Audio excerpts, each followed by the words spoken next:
by way of introduction, I'm Curtis. I'm the youth director up at Snohomish First Presbyterian Church. I was at the winter retreat last year, so I remember some of you all. This is my wife, Brianna. And part of the goal of what we're doing here is we wanted to talk about two things. We want to talk about, well, a little bit of what your role up at camp is going to be as small group leaders and as counselors and as just general adult role models for the kids. So we want to talk about expectations, what that role means and what that looks like, but also Brianna is going to lead us through a short exercise about how to lead a small group discussion, how to get the most out of those conversations, because she's a marriage and family therapist. So part of her job is tricking people into saying more than they meant to say. And I was even asking her, like, what tactics, what tricks do you have? She had this great one. So she's got all these mind tricks that she will teach us. Not really, but we'll talk a little bit about that. And that's what the paper is for, because she's going to have you write down something. Some things. Okay, so that's enough for me. I think what we'll do is, so right now we'll let Brianna talk, so she can do her part. And what we're gonna do, are we gonna do the role playing first? Yeah, so what we're gonna do is I'm gonna tell you about one way to do a small group discussion. And then, so I'm going to say it, and then Curtis and I are going to demo it so you can see it, and then you'll have a chance to do a little bit of it to practice. And before we do that, though, we're going to pray. Okay. Yes.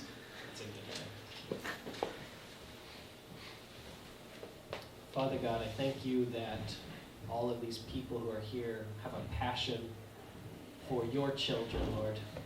And I pray, God, that this short time we have together, that we would learn something, that we would leave this place feeling empowered to play a very important role at this year's winter retreat. And I just pray, Lord Jesus, that you would be over this time and in this time and speak through us, God, and give us ears to hear. In your name we pray. Amen. Okay, so the first thing I want you guys to do is draw on your paper a triangle that takes up about the top third of the page. And if you're taking notes on your cell phone, you can skip that part. Who's got the pen? We got more pens? Yeah. Or you can just draw on your cell phone. Worst case scenario, you can copy off your friend's paper later because there's not going to be that much to write down. We're going to talk about thinking and feeling and doing. Hey, here's a Sharpie. Watch out! Said a Sharpie, not a Sharpie. Okay, does everyone have their triangle? Yes. All right, so then at the top of the triangle, or just on any point of the triangle, you can write the word thoughts.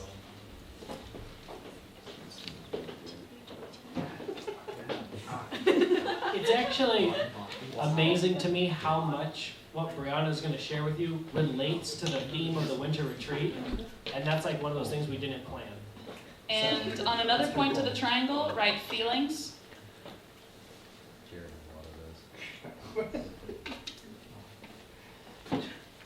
Okay. And then on the third point of the triangle, write actions.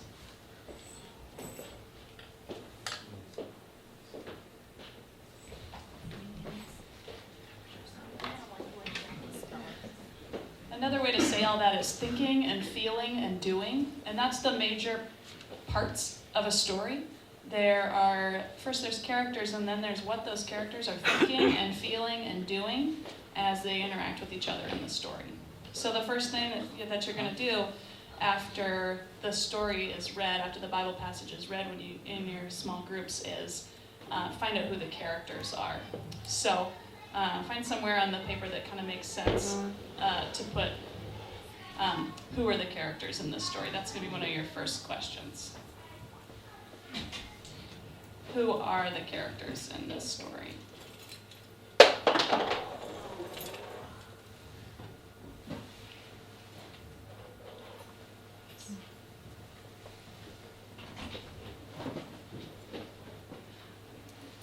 then once you have that, you have the outline of what you and your group can talk about. And that's basically the first half. So who's in the story? What are they thinking? What are they feeling? What are they doing? Those are questions you can throw out there, and the kids can kind of popcorn back to you the answers to those things. In the story of the Good Samaritan, well, there's the Samaritan, there's at least one religious leader, but actually there's more than one. There's some robbers, and so forth. And they've got things they're doing. Sometimes the story will describe what their thoughts are, sometimes it won't. So if the actions or the feelings, if it's not in the story, you can have the kids guess. What do you think the Samaritan was feeling? What do you think the robbers were thinking about when they robbed this guy? What do you think the priest was feeling as he walked past, and so forth? So it gives you a lot of opportunity for open questions for the kids to either notice or conjecture. And then the next half is to talk about how this story impacts people, and they're going to begin responding. And I think that's the theme, right? So the next half goes like, what do you think about all this? What feelings does this give you? And then I'll say the next bit for once you guys are finished.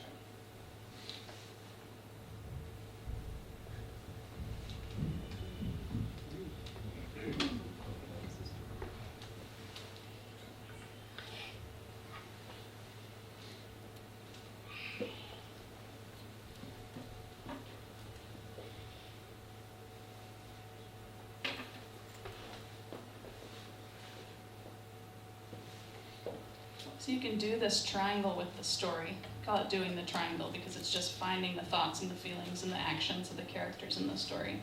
And then once you've done it for what's in the text, you do it for the kids in the room and their experience of the story just now. So how did you feel when you heard that the priest just walked by? And what do you think? What does the story make you think about? Does a story make you think about anything that's going on with you lately or in the world? And then the last one is, what sort of actions do you think this story is calling for from you?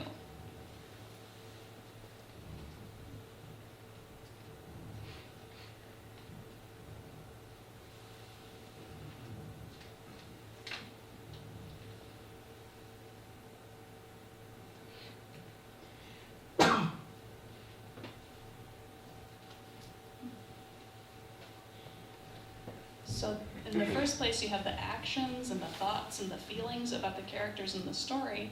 And then before your small group is done for the day, you want to get the thoughts and the feelings and the actions of the kids that are in the room. So what were their thoughts as they heard about it? What did they feel as they heard this story?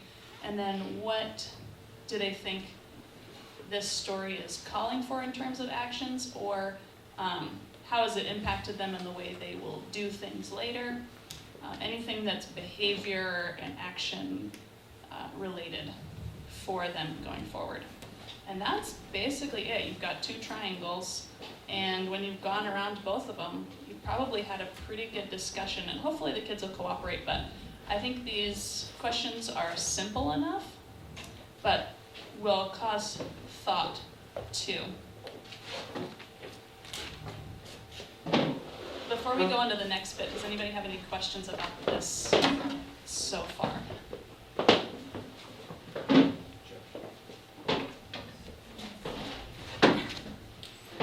Okay, so looks like so far so good. So then Curtis is going to help me demonstrate this. I'm going to be the small group leader. He's going to be hopefully a cooperative schooler.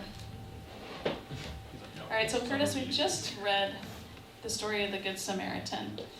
And so who are the people in this story? So we just doing the good example. We were gonna do like a good bad, but Okay. I think we sort of You moved beyond. give me a little bit of both. Because okay, well here's the thing.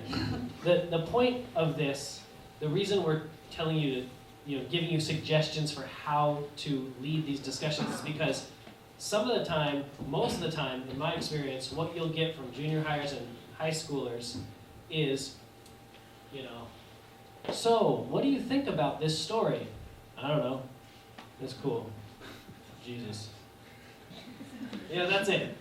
So what we're trying to do as small group leaders, one of the like biggest tasks you have is to get more out of them, to get them to actually engage the text, to get them to actually think about it. And probably the speaker will give you some questions to work with, but always working within this paradigm of thoughts, feelings, actions. Always working within that paradigm. That's a good place to be to get a lot of rich responses from your group members. So, And we're starting with the people in the story because that's who does the actions. So I'm going for the actions, but in order to do that, I have to find out who did it. So, okay, go ahead. so who all is in this story? There was the Samaritan, Mhm. and the robbers, and Mhm. the other guy, Which guy? the trader. Oh, The guy who was trading. Not a traitor. the guy who had the donkey. You mean? I think he was Jewish, yeah. Okay. There were and then I might ask who else found people, and we make sure we found all the Yeah, characters. those Levites. Yeah, and then you can have them look through, take a look in there, see if there's anybody else, and then so who did what to who in this story? The robbers attacked the man with the donkey, and the Levite, the Pharisee. Yeah, what did they do? They ignored him, but the Samaritan helped him. Okay, so some of the people were ignoring, some people were helping, and some people were robbing. Yes. All right. So the robbers, they're pretty much doing what robbers do. Like, the robbers robbed. The Levites, though, you maybe have people who will learn this. I might just point out, like, were Levites Leviting here, or were they doing something else? See if I can get somebody to talk about how maybe they heard that was the expected thing, and so forth with the actions. So then on to, what do you think that Levite was thinking about as he walked past? I don't know. We don't know, right? But if you were to guess, he's going down the road, he sees this guy, he keeps going, what's going on in his mind? Maybe he's scared, and so he doesn't want to help. Okay, he's feeling scared. I'm going to point out the difference between the feelings here because he did a feeling instead, but that's fine. Freebie. So he's feeling scared. What do you think is the bad thing that he thought might happen?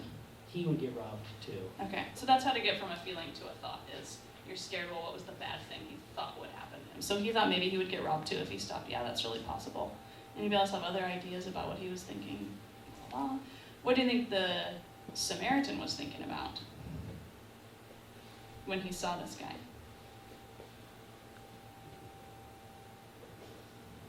I don't know. That's a very deep question. Well, you thought the other guy was scared. Do you think he might have been scared too? Yes, I think he probably was scared too. Why? Because he was afraid he could get robbed too. Yeah, he maybe also could get robbed. And then I think you heard in the story that there was a thing between Samaritans and Jews. Yeah.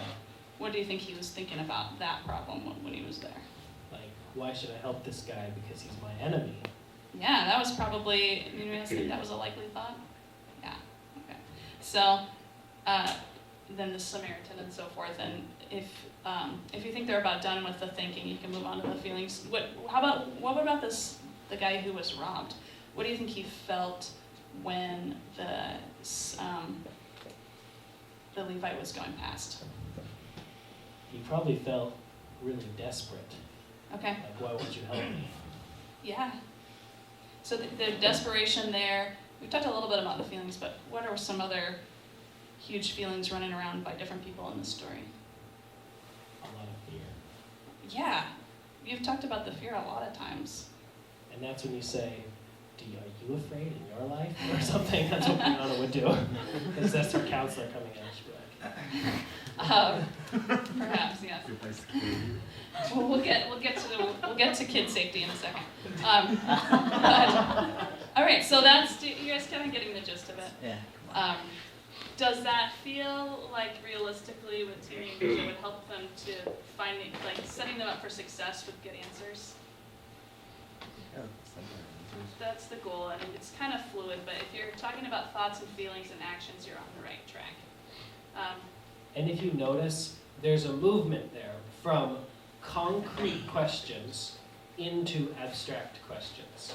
You move from descriptive, who was in the story and what did they do, to what do you think they were thinking about and how do you think they felt, right? You want to make that move because the concrete are easier to answer. That's how you get the kids to open up.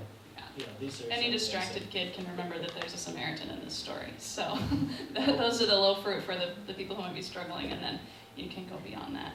So now it's you guys' turn to practice a little bit. So find like one person and or pair up in twos and have a little bit of a conversation. Somebody pick who's the leader, and then have a conversation with your group member about the story, the thoughts and the feelings and actions in it.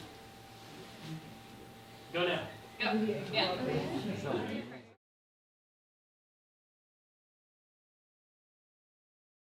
Okay, so good. It looks like these questions have got you guys on a roll, and you're talking excitedly.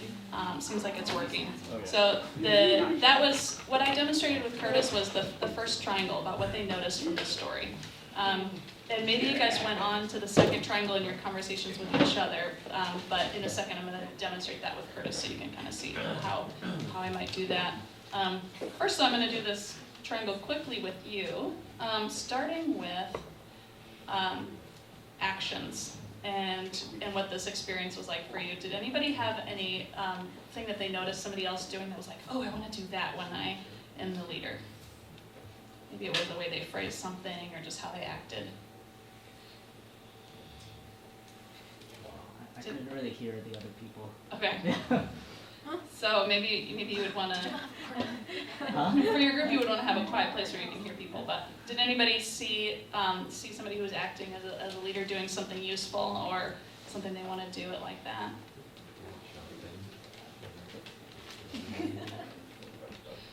I saw lots of people just really engaging with each other and looking at people in the eyes and showing that they were listening to them, and that's a great way to be. You guys have got that down.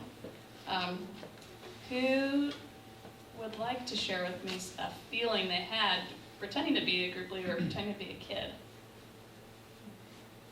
What did that feel like to do?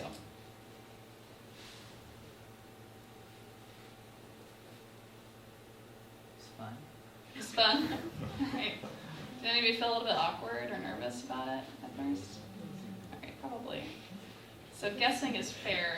Guessing is fair game too. If people are just kind of looking at you like you guys are just doing to me, it's quite fair game to guess, and then they can be like, oh yeah, and then they're engaged. So also, lastly, this is in the thoughts category. Was there anything that was confusing about that, or you thought to yourself, I need to know more about this? Questions are in the thought category. All right, no questions. Any other kind of reflections of like, this is what I think about this? Do you think this is going to be a way that will help you to ask open-ended questions? Or one thing was, I think this provides a framework for people to avoid awkward silences, because I think sometimes counselors run into mental blocks where they try to think about what question to ask next, but at least if you have like a general framework, like you have a backup of what you can ask next. Yeah, you have it in your hands, and then you can also have the mental picture in your mind of this triangle, and the thoughts and feelings and actions on it. So yeah, I think that, and that's exactly why you guys have paper there and why we've got a simple framework. So the next section might be a little bit more challenging, but I'll demonstrate that next with Curtis, and that is helping the people to talk about how they would want to take this into their lives, and also what the experiences was like for them in the room, just like I was asking you about how this was for you just now to do. So we've kind of figured out a lot of things about this story, some things we're guessing about, and some things that are right there.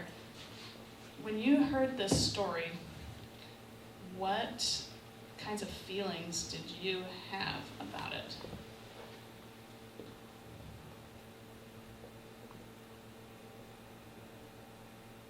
I felt like if I was in the Jewish guy's situation, that I would want a Samaritan to find me. So, so it was a kind of a feeling of like, yeah, I want that. Yeah. Yeah. Did you feel any feelings towards any of the characters in the story? I felt really angry with the Levite for not helping, and with the robbers. Because he should have, right? Right, he should have. Yeah, and that's why it makes sense that they're angry, because something not right is happening. What else did you think about was not right in that story? Let me rephrase that question. Yeah. You get that look, you should definitely try again.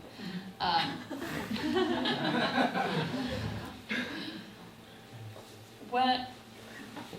I'm just gonna go with a whole different question. If you're, next week, if you are thinking back about this story, what do you think is the part that you're gonna remember the most? Probably the part about how the Samaritan dumped a bunch of oil on the injured guy, because that Mhm. seems gross and weird. Yeah, it was medicine back then, but it might have been gross and weird to him too. I don't know. Yeah. So then we've got these feelings that we have, like feeling angry towards the people who were betraying this injured guy by just leaving him there.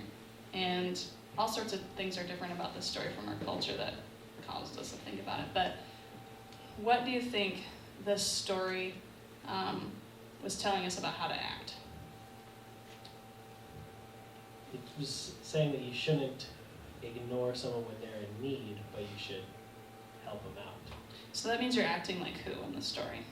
You want to act like the Samaritan. Which is interesting, right? Because he's, what, the enemy? Yeah, he was an enemy. Who are you not supposed to act like? The robbers. Yeah, definitely not the robbers. Who else not to act like? The Levites?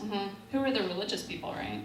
Right. Do you think that's weird at all, that you're not supposed to act like the religious people in this story? Yes, that is weird. Yeah, I think it's interesting. Yeah.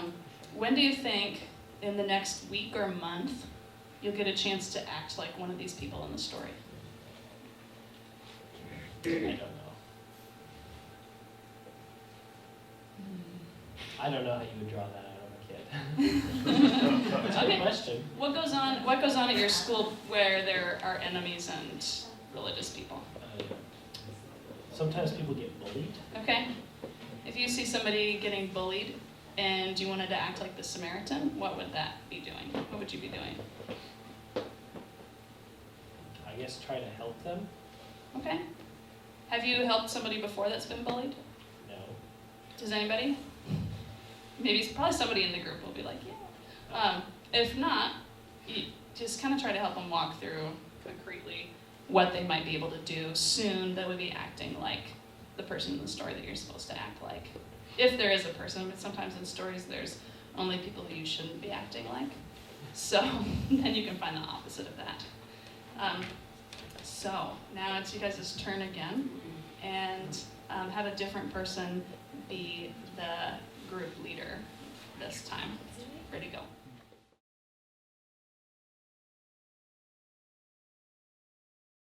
All right. Wrap up these conversations.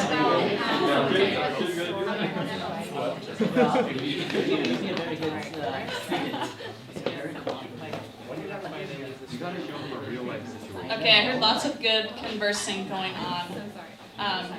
I'm curious, did anybody hear a really good question that a group leader asked that could share that with us? Like, wow, you phrased that really well, or that really made me have to think.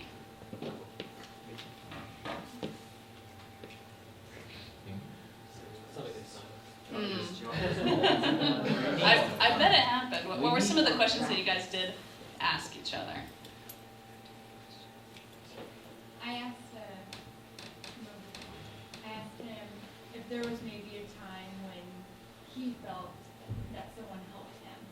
Yeah, that's a great one. When have you been any of the people in the story? When have you been the one that was helped? Yeah, that's a great example. Any others?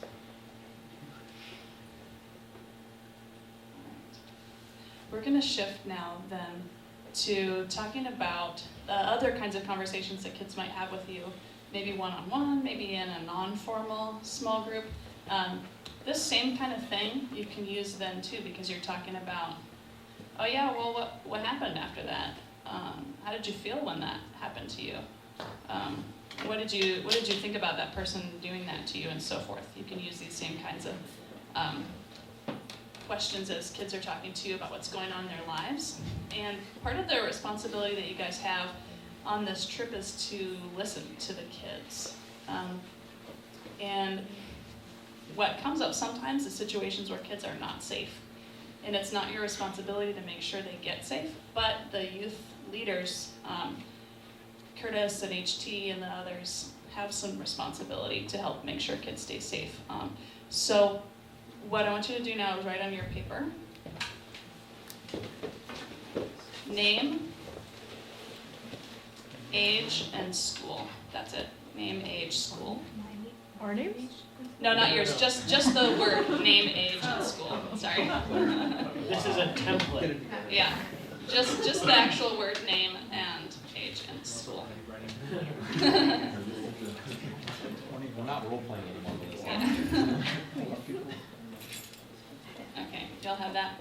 The reason you have that is because if somebody tells you they're in trouble in some kind of way, whether they're making the trouble and they're at the center of it, or whether somebody else is making a lot of trouble that's putting them in danger, that's what you need to know in order to tell somebody who can help them. So you need to know what their name is, their whole name, so that you know who it is we're talking about. If you know their age and you know their school, then on the outside chance that authorities need to go and help that kid, they'll know how to figure out who that kid is. I don't think it's realistic they'd be getting their home address or all their parents' names or phone numbers or anything. Hold on, can you be more explicit about Okay. what you're talking about? So, yeah. So sometimes kids may tell you, hey, I don't know what to do, but every time I get a bad grade, I go home and my dad hits me and I can barely walk the next day. Somebody says that to you, somebody needs to help that kid to get safe. And so what would happen then is you would tell that to HT or Curtis or one of the other leaders, and then they would have to make a call to CPS about that so that CPS can take a look into the situation and make sure this kid is safe. So when CPS gets called, they want to know, okay, how do we figure out who this kid is and who their parents are and all this stuff. But you guys don't have to figure that out. You don't have to figure out any part of the story past whatever the kid wants to tell you. Just listen to that, and if it sounds weird or sketchy or dangerous, run it past one of the other official leaders. But just make sure you know who the kid is, what their age is ideally, and what school they go to, because from that you can pretty much figure out everything else. And so that's just good enough. Does anybody have questions about this part, which is a little bit on the darker side, but it's something it's important to know what to do about it in advance, so that when a kid is telling you, you're not freaking out about what to do next. You can just be like, okay. Anything else you want to tell me about that? Should we ask for their home church or who their youth director is? Yeah, that would be useful to know too. Yeah, okay, so let's just bring it into the real example here, is that last year, one of my kids from my youth group told one of his one of his small group leaders, hey, I don't know what context is brought up, but here's the thing, when you're doing these small group conversations, if they're going well, intimate stuff is gonna come up. Well, the intimate thing that came up for this kid was, my stepdad used to beat the crap out of me all the time, beat up my mom, and when I tried to stop him from beating up my mom, he beat me up, okay? the thing that then happened though is he spilled his guts, and it was really, you know, powerful for the people who were there.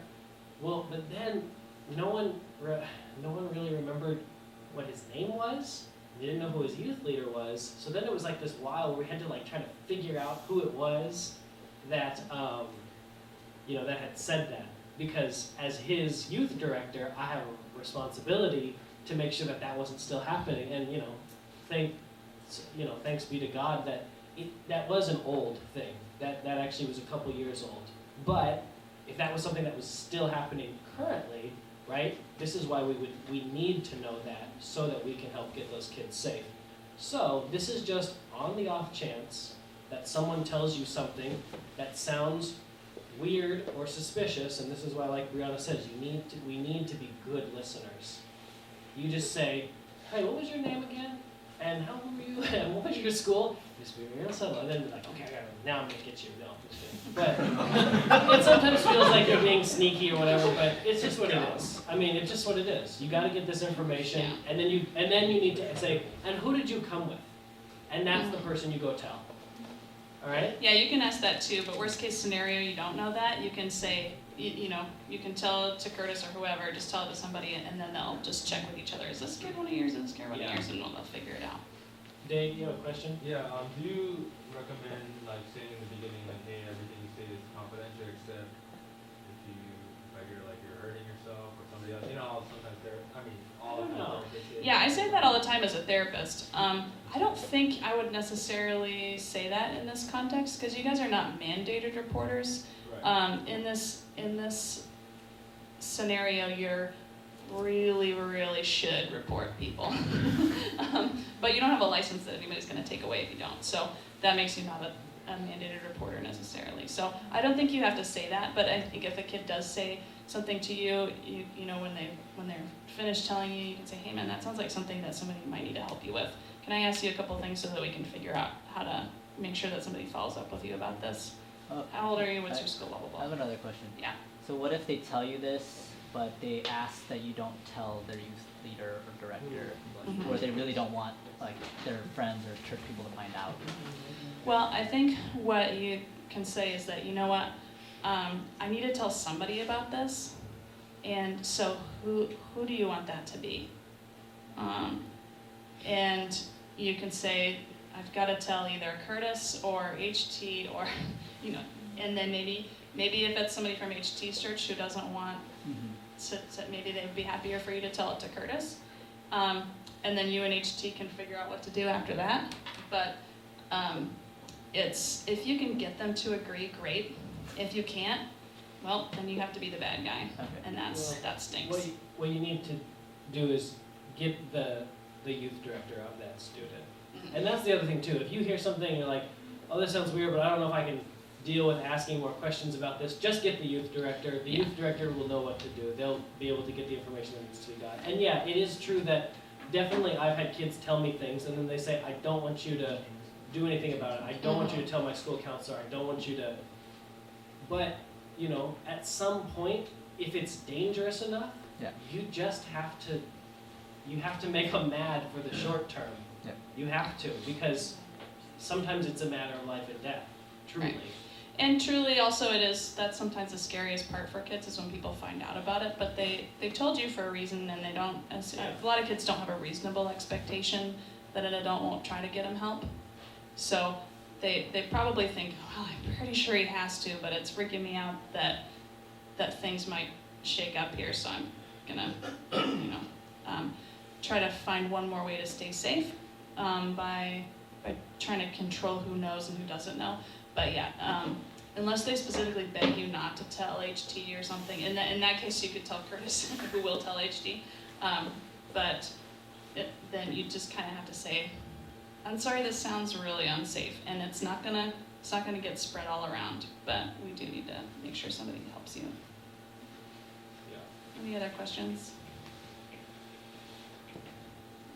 I don't think it's going to happen a lot of times or with a lot of kids on this trip, but just important for you to be prepared and know what to do. And like Curtis said, it's happened before, and it probably will happen again. So now you guys are equipped, and you know just keep listening until they're done talking about it, and then make sure you know who they are so that you can tell HT or Curtis or one of the other leaders to follow up. All right, so that's about it for me, and Curtis is going to shift and talk to you guys about the general expectations as leaders.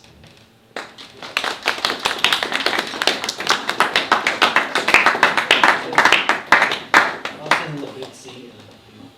Okay, so thanks, Brianna. I hope you will think about and read over the little triangle you drew out, because what she was talking to you about, this thinking, feeling, actions, those are really great ways to help the conversation go deep, to ask questions that are along those lines. What are you thinking? What were they thinking? What are you feeling? What were they feeling? Stuff like that. It is a good way to help the conversation go deep, and that is one of your big roles. If those of you who will be small group leaders are assisting with that task, that's some of the most important work, probably the most important work, besides during the sort of casual social time. The conversations that happen during that time can really usually are the most powerful. But another place that the most powerful conversations happen and the most powerful work happens are in the small groups or in your cabins. So knowing how to ask good, probing, deep, open-ended questions, that's a very valuable skill. Okay, so as leaders, HT and me and Lena and some of the others were talking about what expectations do we have of you guys, and we want to make sure that those expectations are known up front so that you all know what we expect. And I would say that the first thing is that obviously we want you all to have fun. That's really very true. Like, no one expects you to go up there and be stoic or be like a teacher in a school or anything like that. This is about having fun. It's about building relationship. It's about getting to know people in a way that isn't afforded in a formal setting. So definitely it's about having fun. But also as helpers, as leaders, you have a certain amount of responsibility to the students. You need to recognize that you are role models, that the students are going to look to you to set the tone of how they should behave.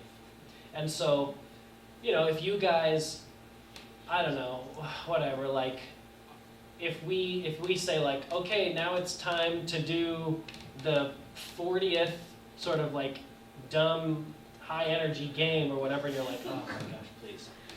You can't do that, you gotta set the tone, because then the students are gonna be like, no, I don't, if you're like, can I just skip breakfast? And I actually don't know the rule about skipping breakfast. No skipping breakfast. So, if you're like, you know what, actually, I'm just gonna skip breakfast, you guys go, I'm gonna skip breakfast though. You can't do that either. Even though you are adults, and you're probably used to having a little more autonomy, now that some of you maybe don't live at home and stuff, and some of you don't have any autonomy yet, that makes sense. But as adults, you might feel like, hey, I'm entitled to certain things, but this is part of the responsibility of being a leader, is that you kind of have to be the role model. You got to be the first out of bed. You got to be the first to engage with the Bible study. You got to be the first to want to play the dumb game.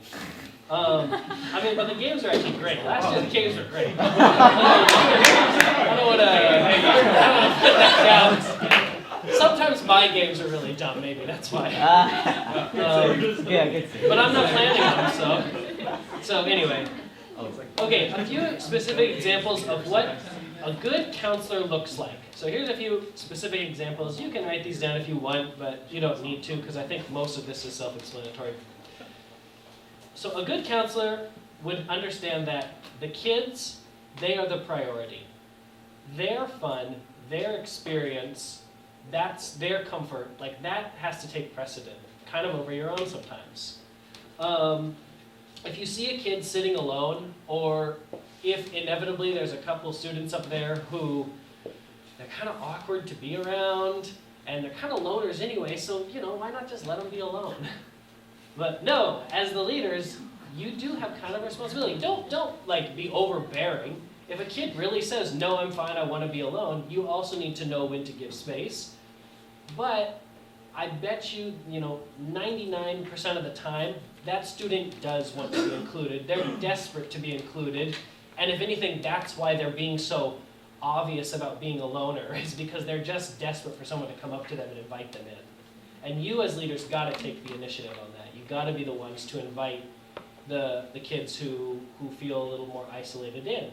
That's one of your things. You gotta play with them, you gotta include them in whatever you're doing.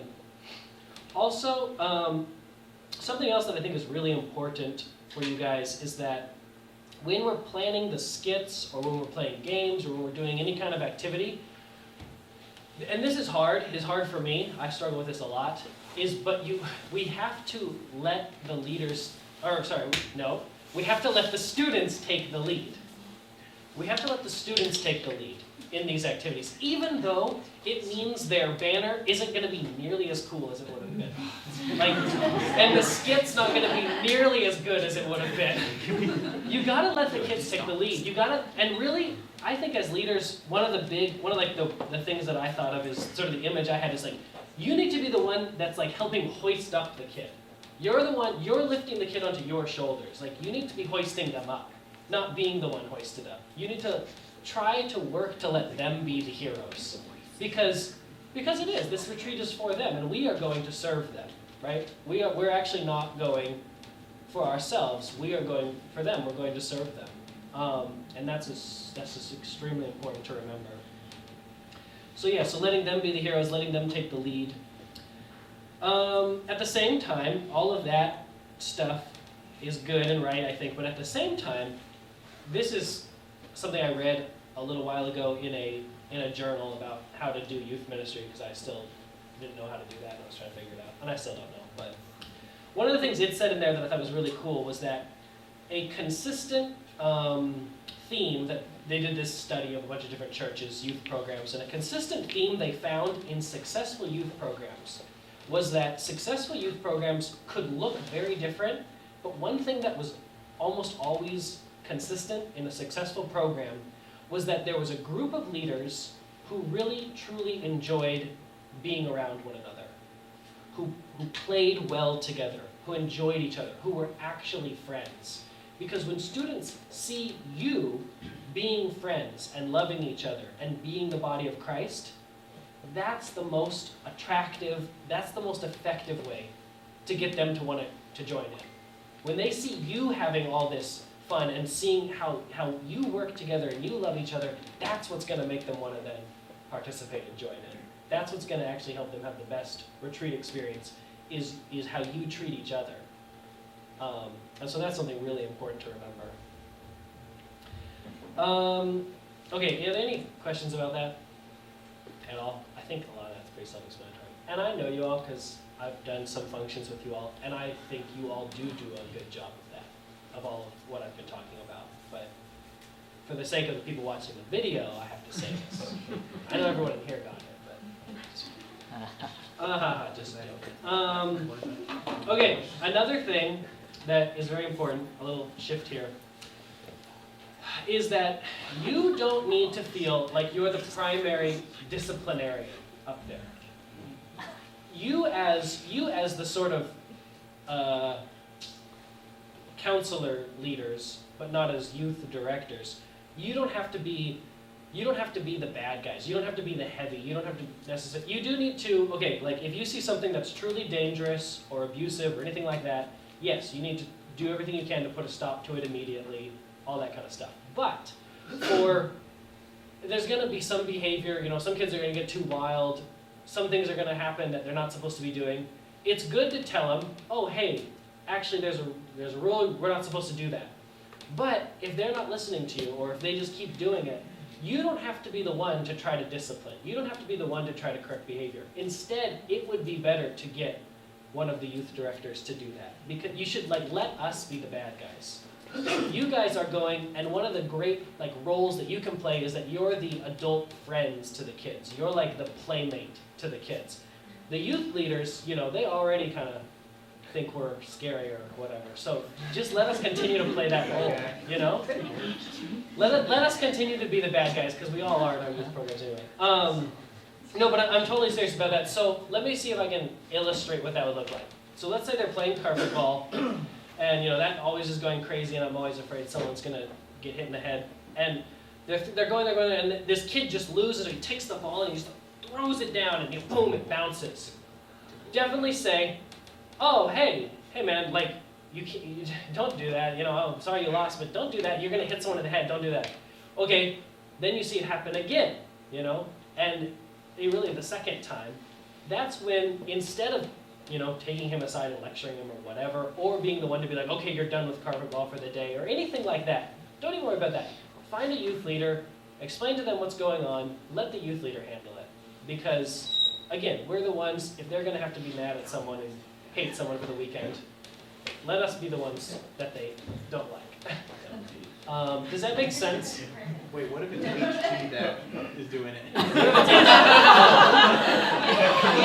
man, whatever I do goes, okay? Come on. I think if HT is having the problem with behavior, I think we talk to Pat. Because I'm trying to work out.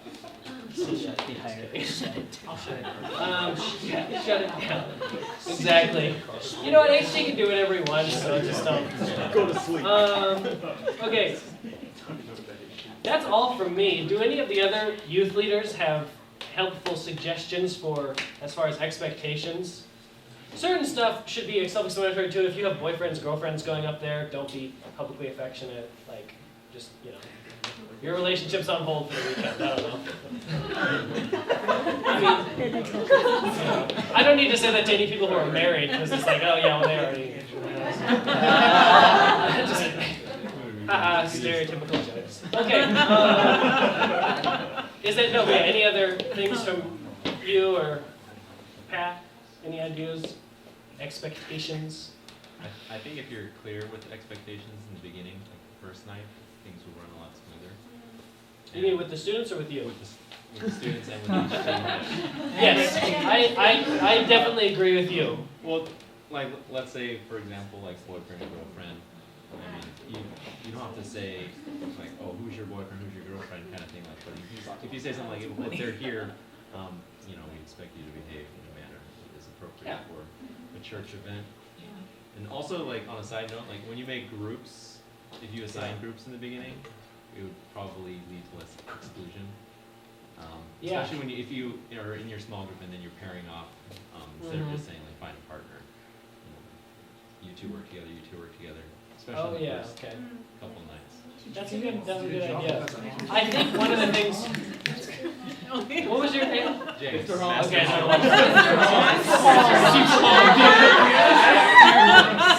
Okay, what James said is he had 2 suggestions, which I think are great, and we will take under advisory.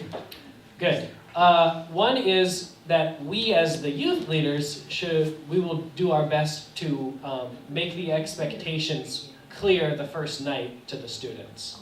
Make sure they know PDA rules, they know general camp rules. Suppose that's what you're talking about. Yeah. Well, yeah, swearing, that's a good one because I'll be frank with all you guys, like, I don't worry about it a whole lot with my youth, but I know that because this is a joint event, there are different standards, and I always believe, like Paul says, that we should give way on our own preferences for the sake of others. So I know that this group, swearing, like, let's just make that a rule, like no swearing, or we'll talk about it. HT and I will decide. I'm just kidding. We'll decide. But no, yeah, but there'll be rules like that we need to figure out. Only I can swear at you guys. Yes, that's what it is. Youth leaders may swear. Do as I say, not as I do. No, but that's good. Because that's, for example, like, I have a couple kids who might use profanity, and if you then tell, hey, you shouldn't swear, this is a really good example. Hey, we're not going to use profanity this weekend or whatever, and they're going to be like, F you or whatever. But they wouldn't really say that. But they'd just be like, oh, come find me if they don't stop, and I will explain to them that, hey, I don't know. I hope we haven't just lost any semblance of order here. Okay, so yeah, no, making expectations clear, and that's a really good suggestion. We as youth leaders need to come up with probably a short list of expectations, and we will make those clear to the youth. That's a very good suggestion. Thank you, Mr. Holmes. Oh, I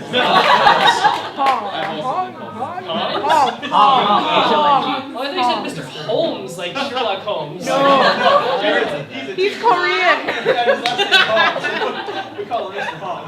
I get it. I have a Yes. Large majority a of tip the for population that. is Hispanic. If you're correcting somebody, tell them what to do, not what not to do. Oh, yeah. Like, example, instead of saying, don't be all over your girlfriend this weekend, say, treat her sort of like your sister or your cousin for the weekend, and that'll give you the right idea.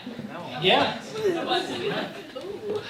Yeah, that's one of those like therapy tricks that's actually kind of hard to implement, but that instead of using negatives, instead of saying don't do this or don't do that, try to give a positive command that also restricts the bad behavior. So it's kind of like a language trick. It's really interesting, but it's more effective. It's more effective. Okay, that's it from me as far as basic expectations. Do you have any questions? Questions about expectations, questions about the retreat, questions about anything at all? Hey, just one thing, going on with what Curtis is saying, you know, there's going to be a lot of different churches. I know that there's Unit Gospel Missions up there, and you know, there's going to be a lot of different organizations up there. That means there's going to be a lot of different groups up there, a lot of different cliques. Now, if you guys as leaders hang out with your own group too, what are you guys teaching the kids? Right? So make sure you guys are intermingling with the leaders. Make sure you guys are intermingling with everyone up there. See, if I see a group of like SEC leaders just huddled there for a long period of time, then there's trouble. Does that make sense? You guys are obviously modeling the wrong behavior, right? And you guys are obviously, you know, like Curtis said, we want you guys to have fun, but your priority is not you, right? Your priority are the kids. So make sure that even in your times in your free time, you guys are making purposeful actions with different leaders, with different kids from different churches, from different organizations, everything like that, okay? Like, I do not want to see this whole cliquish behavior amongst the leaders, and I don't want to have to address that every night. So that means you have to hang out with me. That's what that means. HT just said that for my benefit. No, that's good. Taking in one of the kids from your small group and connecting with others from other churches. Yeah. Bring them along. Have fun. Yeah, and actually, Literally across the room. this year, I think this year, unlike last year, we're trying to put a little more emphasis on cabin groups and small groups as being like the group you're going to kind of do a lot of stuff with. It's also, that's going to be really important this year because this year we have so many more kids than last year that whereas last year we had like a really good kid to leader ratio, this year, what is it? It's more like 10 to 1 or something. Or 7 to 1. Yeah, and I guess let's Yeah, just we should actually generally. talk more about the logistical stuff. Okay, let's do it. We have Everyone here. Smaller than last one. All right. All right, I'll grab my chair. I'll grab the chair. All right. So one of the things, you know, everyone knows the dates. Hopefully, for everyone who's listening on just the video, December 27th through the 30th, we will be meeting here at this location, Seattle Community Church. If you guys need address and stuff, you know, the leaders will have that for you guys. We will be meeting here at 12:45. We will leave this site at 1:30. We have 3 buses, school buses rented to take us up there. We are at the point where we might need to rent a 4th, so that's the whole ratio thing that Curtis is talking about. Right now we have about 150 registered, and that is on our minimum. So we are expecting more than 150. This year, in previous years, we've only had like 6 churches or organizations go out. We have this year 11, so we have multiplied by double. So, you know, so But with that, there's going to be a lot of excitement. With that, there's going to be a lot more, I don't know. Yeah, What? One more what? there's gonna be a lot more of everything. So, but also with that, you guys will have a lot more kids to watch over. Okay. Last year, I believe we had in our cabin groups, there were like 4 leaders to like 7 kids. Okay. So which was awesome, and you guys definitely helped, dictate the discussion that happened. You guys encouraged the kids to share and all that stuff. This year it might be 2 leaders for every like 15 kids. Okay, so now you guys are gonna have a little bit more difficulty trying to get these kids to engage. So that's why Brianna's a triangle idea. I think the whole idea of going from concrete to abstract questions is great. To get these kids to open up to you guys, to get them talking, to get them to feel comfortable with you. Okay, there will be a lot of things going on, so please be ready to help the leaders out when we need it. One of the things that are going to take a long time this year is going to be the whole organizing of group activities with that many kids. At Tall Timber Ranch, there is a cafeteria, and then there's a small meeting room on the side. Before we use the small meeting room, this year we're going to use the cafeteria. That means tables and everything are going to be broken down and set up every meal. That's not our responsibility. The camp will do that for us, but we will have to be more organized because it's such a large area and a large group. Okay? So that means if we know that we're going to have a schedule up there, we're going to follow the schedule as best as we can, so that when you guys know that it's time for something, try to rally the kids up to the place that needs to be, that they need to be, so that we don't have to start yelling and getting people here and there and whatever. Okay? So there's going to be just a lot of stuff going on. Other than that, there is a pre-rally that's going to happen on December 6th. That's going to be at Lake City Presbyterian Church in 2 Sundays from now. And this is going to be an opportunity for us to have a good worship with the kids, our first worship with the kids, but also play a lot of games, have a dinner, just really share and get to know them. So this is your first opportunity for you as counselors, leaders, to go and engage with the kids, get to know them before we get to the retreat. Okay, so this is just a great time. So have fun with it, but once again, really try to follow the rules that we have placed for you, so that you guys can make it a great experience for the kids. Okay.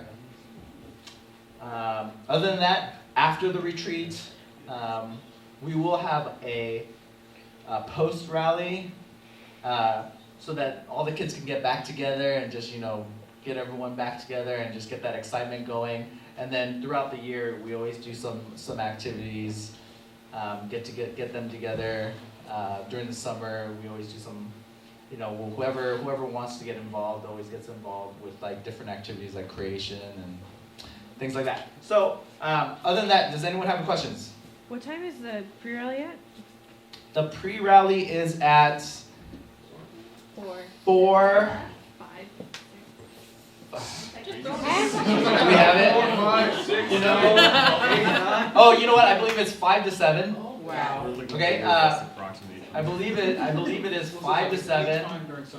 You were right. And dinner will be included, and then we will be promptly done at 7 so kids can get home. I have 4:30 to 7. Oh, 4:37? Okay, 4:30 to 7. I've been corrected. Maybe it just shows up early. Maybe that's me, yeah. No, it might be. I think so. I think we wanted to give more time for the kids to socialize afterwards while they're eating. We tell them 4:30 so that we can start by 5. Yeah.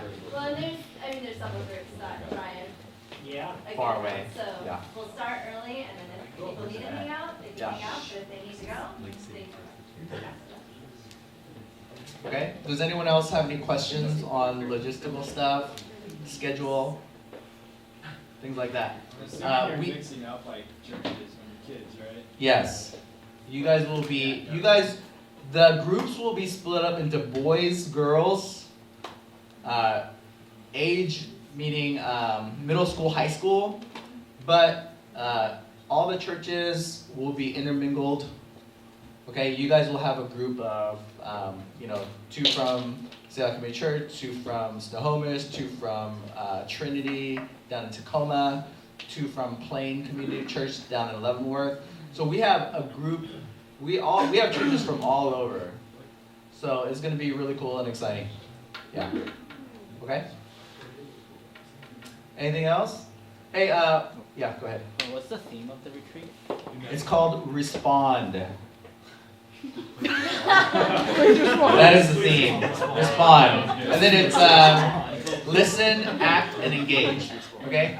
And the whole idea of responding is to listen, act, and engage, and those are the things that our speaker are going to talk about. Okay?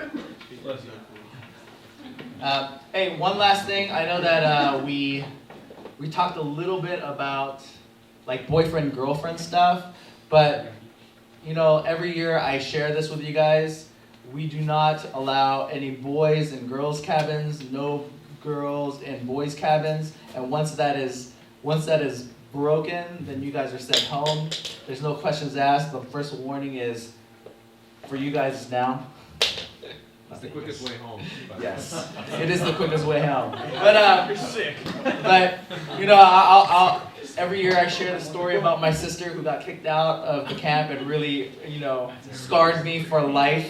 Where I was woken up by one of the church leaders at 2 a.m. in the morning, and they said, "Can you come out? And we need to talk to you." And I thought I was in trouble, and it was my sister who was in trouble. I've never heard that. Yes. Yes. And my parents had to come at 2 in the morning to pick her up from Buck Creek Camp or something that was like 2 hours away. Okay? So just to get that out there, that is not going to be tolerated. Also, the leaders are getting together, and cell phone reception does not work up there. Okay? I'm going to let you guys know that right now. Cell phone reception does not work up there. The only source of communication is a radio phone. That means it's like one of those sat phones. So it's literally you have to call out with like a code, and then you have to disconnect with the code. And that is the only way that I call my church's parents. I call my wife, and my wife kind of does a Facebook post for our church, just so that all the parents are like, But you guys, it's not a free roaming like phone for you guys to use. Only leaders will be able to use it. And then if there is an emergency where a child needs to contact, or in those cases where they're homesick or whatever, we'll let them use it a couple times, but that is it. So that is the only source of communication up there. That means phones might be banned for electronics, might all be banned, just so that we can actually get you guys to engage with each other. And if you guys want to bring up any source of picture-taking devices, like cameras, not phones, you guys can. What about a Okay? radio? Huh? A radio. A radio. For like the games, for like the music. We'll take an actual radio. So as opposed to live radio? Yes. You can take a radio for the purpose of games. What? Okay? Is that good? Like a CD? I mean, like we're on the bus, so we can like listen to the game. Oh. Oh, wait, there's a radio on the bus. See. I don't know. The leaders can decide on that. You guys can pitch in however you guys feel about that. Okay. Radio is so antiquated, it's not even like television. Yeah. Yeah. It's like That's something that the leaders will just have to decide. I don't think we've decided yet. We're talking about if we allow kids to have iPods for those games and music and all that stuff. There's not going to be that much free time.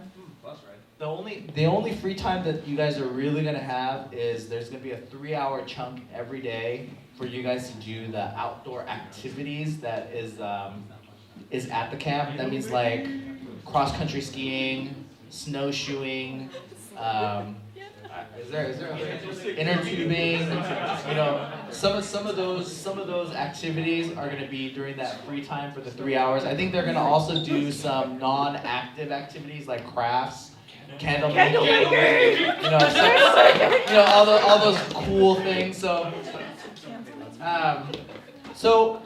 the thing is, I don't know, if it was my call, I'd say no, just so that we can have the kids engage more, since that's kind of the whole idea of responding and engaging. Other than that, yes, any other questions?